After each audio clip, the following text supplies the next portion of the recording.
আমাদের দেশে কেন ভালভগুলি নষ্ট হচ্ছে, হ্যাঁ এই জিনিসটা একটু বলা দরকার এবং এটা কিন্তু প্রতিরোধযোগ্য। এই জন্য আমি কজটা একটু বলতে চাচ্ছিলাম। সেটা হলো আমাদের দেশে সবচেয়ে কমন হচ্ছে বাতজনিত হৃদরোগ এবং বাতজ্বর। যেমন আমরা জানি যে 5 থেকে 15 বছর বয়সের ছেলে এবং মেয়েদের rheumatic fever, rheumatic heart disease আমরা বলি, যে 5 থেকে 15 বছর বয়সী ছেলে এবং মেয়েদের ক্ষেত্রে দেখবেন যে গলা ব্যথা হয়, শীতের সময় গলা ব্যথা হয়।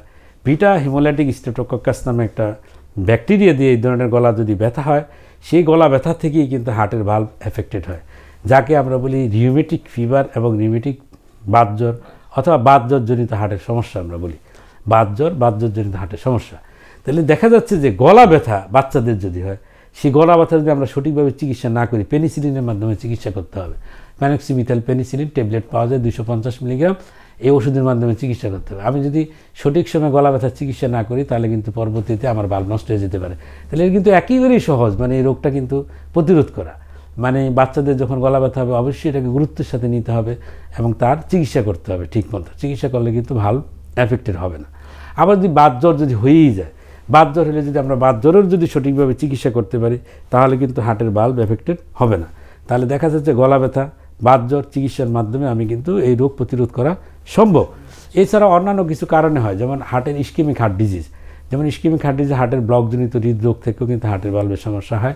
ব্লকের যদি সঠিকভাবে চিকিৎসা আমরা করতে পারি, যাতে ব্লক না হয়, সেই দিকে যদি আমাদের নজর থাকে, তাহলে দেখা যাবে এটা হওয়ার সম্ভাবনা কম থাকে।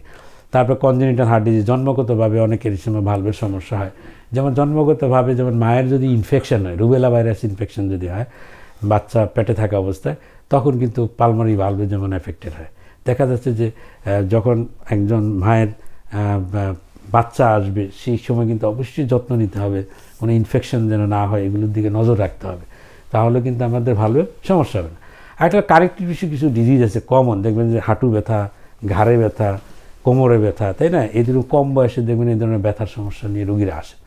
এই ব্যথা যদি সঠিকভাবে চিকিৎসা না করে, তাহলে অ্যাওর্টিক ভালভ এফেক্টেড হয়, আমাদের হার্টের ভালভের এফেক্টেড। দেখা গেলো যে এই ব্যথাগুলোকে যদি হালকাভাবে নেয়, চিকিৎসা ঠিকমতো করলো না, তাহলে ওখানে ভালভ কিন্তু এফেক্টেড হয়ে যাওয়ার একটা রিস্ক থাকে।